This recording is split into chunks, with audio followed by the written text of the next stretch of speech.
Atenció, atenció, la classe comença ja. Recursos literaris, anem a provar!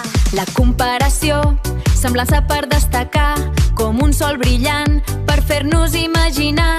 La metàfora, un altre nom per la semblança, i la personificació, que els objectes dona vida i dansa. Recursos literaris, sense parar. Recursos literaris, sense parar.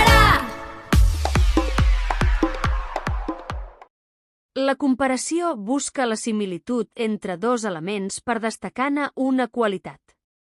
Ho aconsegueix relacionant un concepte real amb un altre d'imaginari per la seva semblança, color, forma, origen, ús o alguna altra característica.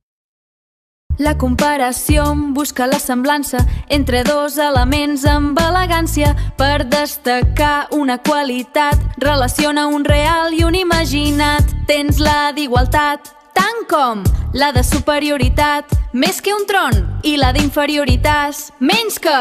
Tan conegudes, ja ho pots veure. Compara-se